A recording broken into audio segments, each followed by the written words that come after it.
हाल ही में final destination franchise series की latest instalment final destination bloodlines release होती है। अगर आपने फाइनल डेस्टिनेशन सीरीज नहीं देखी है तो मुबारक हो, रात में कम से कम आपको नींद आ जाएगी, क्योंकि इस फ्रेंचाइज को दुनिया का सबसे डरावना, सबसे गोरी मूवी सीरीज बताया गया है। बेसिकली कॉन्सेप्ट यह है कि कुछ लोग हैं जिनकी सिक्स्थ सेंस उन्हें मौत के मुंह से बचा लेती है, लेकिन फिर क्या होता है जब खुद मौत आपके जान के पीछे हाथ धोकर पड़ जाए। बेसिकली मरने के अलग अलग किस्म के नुस्खे। मैंने फाइनल डेस्टिनेशन भी देखी, लेकिन मुझे कुछ खास डर नहीं लगा। शायद इसलिए क्योंकि मैं तो न्यूज का सेवन रोज करता हूं, कुछ ज्यादा ही करता हूं, और मुझे मालूम है कि हमारे देश में हम हर रोज फाइनल डेस्टिनेशन का खेल ही खेलते हैं। हमारे पीछे रोज मौत लगी पड़ी रहती है और हम हर रोज मौत को डॉज करते हैं, उसे धोखा देकर जिंदा रहते हैं। अभी रास्ते में कभी पॉटहोल मिल जाएगा, कभी कोई रास्ते में आग मिल जाएगा, कभी भीड़ में स्टैम्पीड हो जाएगा, कभी इंसान वीराने में ही अकेला मर जाएगा। एक छोटी सी गलती और हमारा फाइनल डेस्टिनेशन मानो पक्का। और उसके 2 दिन बाद मजे की बात यह है कि किसी को याद भी नहीं रहेगा, कोई आउटरीच नहीं रहेगा कि आपके साथ क्या हुआ था। यह है हमारे देश में लाइफ की वैल्यू। हालांकि ये कोई नई बात मैं आपको नहीं बता रहा हूं, लेकिन नॉर्वे में जो मेरे साथ हुआ बीते महीने, उससे यह बात मेरे जहन में अब खटकने लगी है कि क्या भारत में जान की कीमत जीरो नहीं, माइनस में चली गई है? और क्या पैसे और नौकरी के अलावा सबसे बड़ा कारण यही है कि लोग देश से पलायन कर रहे हैं, क्योंकि दिक्कतों के बावजूद उन्हें वैल्यू ऑफ लाइफ मिल रहा है। ये कुछ घटनाएं हैं, पिछले कुछ हफ्तों की बात कर रहा हूं, और देखिए कितनी लंबी लिस्ट ऐसे ही बन जाती है। बरेली में सुनील कुमार प्रजापति सब्जी बेचते थे, थके होंगे, पेड़ के नीचे सो रहे थे। बरेली म्यूनिसिपल कॉर्पोरेशन बगल में नाला साफ कर रही थी, ड्रेन सिल्ट को सोते हुए प्रजापति के ऊपर डंप कर दिया, उसकी मौत वहीं हो गई। मुंबई लोकल में सफर करते हुए 5 लोगों की मौत हो जाती है, क्योंकि ट्रेन में जगह होती नहीं है, लोग लटक लटक कर ट्रैवल करते हैं।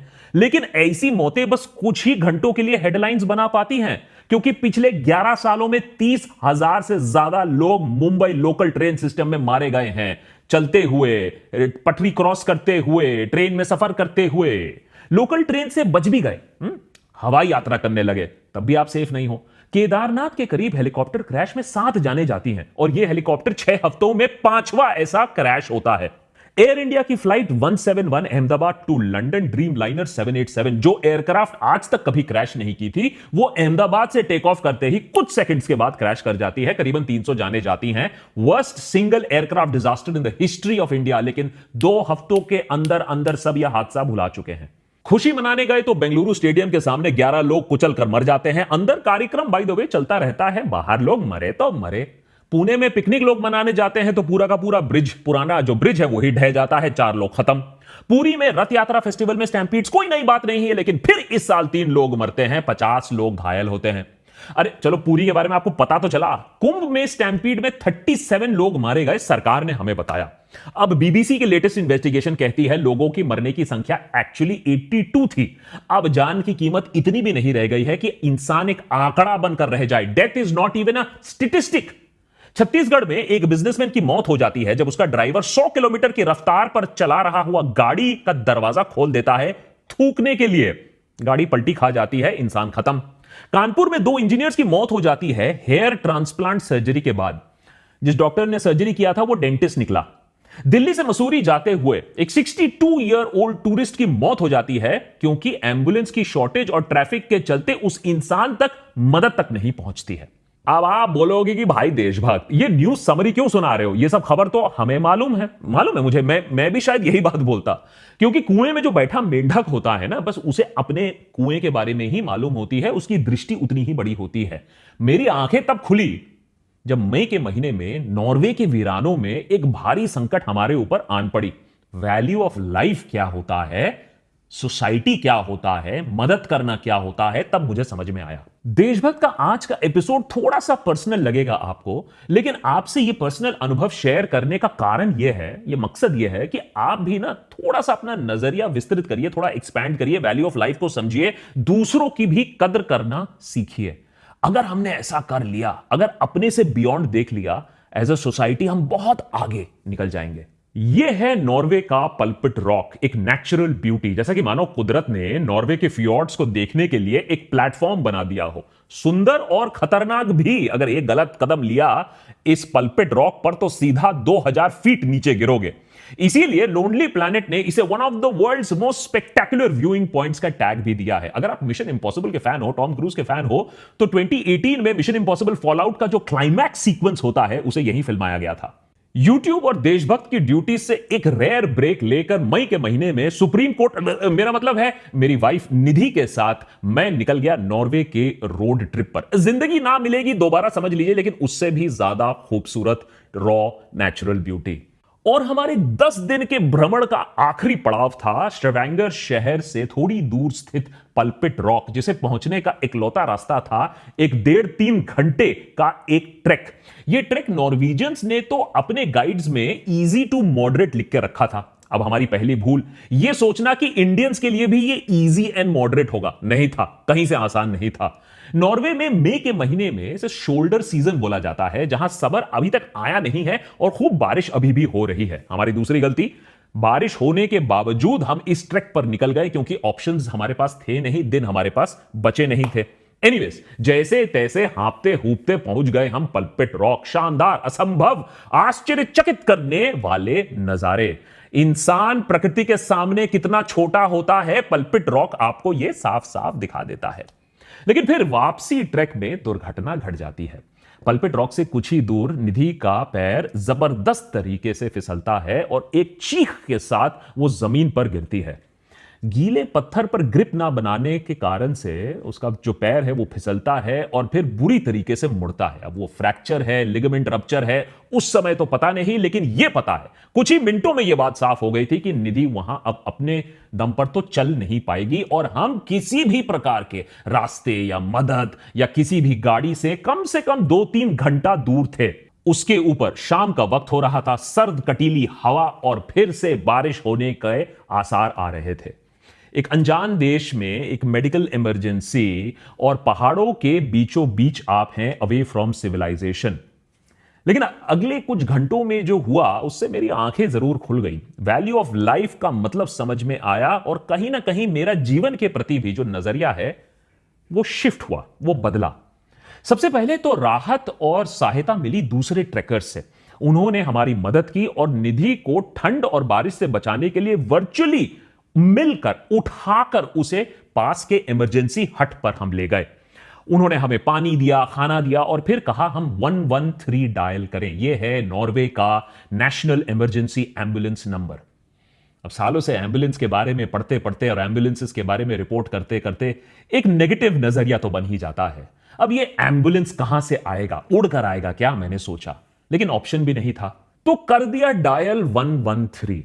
2 घंटे में 113 का फोन आंसर हुआ और मेरे सिचुएशन को समझते ही उन्होंने पहले मेरे फोन से मेरे लोकेशन को ऑटोमेटिकली ट्रैक किया और फिर 10 मिनट बाद अपने आप फोन करके कहा help is on the way. Nidhi और मैं इमरजेंसी हट में बैठे सोच रहे थे help is on the way का मतलब क्या है। क्या कोई बैंडेज लेकर आएगा, कोई दवाई लेकर आएगा? लेकिन क्या उसके बाद भी निधि 3 घंटे वापसी अपना ट्रैक कर पाएगी? हम यहां से निकलेंगे कैसे? और वो भी कठिन चट्टानों के बीच में जो इजी ट्रैक नहीं था। 40 मिनट बाद दौड़ते दौड़ते 2 माउंटेन फर्स्ट रिस्पॉन्डर्स आते हैं, निधि के टूटे हुए पैर को एग्जामिन करते हैं, उसे पेन किलर देते हैं। उसी के 10 मिनट बाद 3 डॉक्टर्स की एक टीम वहां पहुंचती है जो निधि के पैर को एक वैक्यूम बैग में रखकर उसे स्टेबलाइज करती है और यह पता लगाती है कि क्या निधि को ट्रांसपोर्ट किया जा सकता है। उसी के 5 मिनट बाद एक एक कर 12 लोगों की टीम वहां आ जाती है, पूरा का पूरा स्ट्रेचर लेकर और मेडिकल इमरजेंसी सप्लाईज लेकर। मुझसे माफी मांगते हैं कि थोड़ी सी देर हो गई, उसके लिए माफ करिएगा। वो तो हम हेलीकॉप्टर भेजने वाले थे आपके लिए, लेकिन दूसरी इमरजेंसी आ गई तो हमें हेलीकॉप्टर को डाइवर्ट करना पड़ा। मैं ये सब सुन रहा था लेकिन प्रोसेस नहीं कर पा रहा था कि ये हो क्या रहा है। निधि को चेक करने के बाद, पैर को लॉक करने के बाद, सिक्योर करने के बाद 6 लोग बारी बारी निधि को पूरा रास्ता नीचे ले जाने की प्रक्रिया शुरू करते हैं। मैं भगवान को थैंक यू बोल रहा था, लेकिन साथ ही साथ मन में कहीं ना कहीं कैलकुलेटर चल रहा था। मेरे पास कोई हाई फाई क्रेडिट कार्ड भी नहीं था, ना कोई कैश था। दोनों क्रेडिट कार्ड मिल मिलाकर जितना खर्चा हो गया है उसके बाद 5-6 लाख रुपए ही दोनों क्रेडिट कार्ड मिलकर निकाल पाते। मैं सोच रहा हूं कि मेडिकल इंश्योरेंस ऐसा रेस्क्यू तो कवर नहीं करेगा। अगर हॉस्पिटल एक्सपेंस कवर कर दिया वो अलग बात है। क्या मेरा क्रेडिट कार्ड मैक्स आउट कर जाएगा? क्या मुझे इन लोगों को पैसे देने लायक भी हूं मैं या नहीं? लेकिन जान बची तो लाखों पाए, मैं खुश था इस बात का, आगे की देखी जाएगी। नीचे आते आते रेस्क्यू टीम के साथ बातचीत होने लगी तो मेरी आंखें खुली की खुली रह गई। दरअसल ये रेस्क्यूअर्स कोई सरकारी या प्राइवेट लोग नहीं थे, ये इनका नौकरी धंधा काम पेशा नहीं था। दरअसल ये साधारण नॉर्वेजियन सिटीजन्स थे जिनकी अपनी घर, अपनी नौकरी, अपनी लाइफ थी। लेकिन ये लोग Norwegian People's Aid, NPA, Norwegian People's Aid संस्था के साथ जुड़े हुए थे। ये एक ऐसी संस्था है जो दुनिया भर में काम करती है, लेकिन नॉर्वे सरकार के साथ उस देश में, पूरे देश में रेस्क्यू एंड रिलीफ एफर्ट्स में हाथ बटाती है। पानी, जंगल, पहाड़ में फंसे हुए लोगों को बचाने का काम है इनका, जज्बा है ये इनका। ये काम वो करते हैं फॉर फ्री ऑफ कॉस्ट। ये लोग पुलिस से मैसेज मिलते ही अपने घरों से उठकर हमें बचाने के लिए बिना किसी स्वार्थ के पहाड़ों के अंदर घुस गए।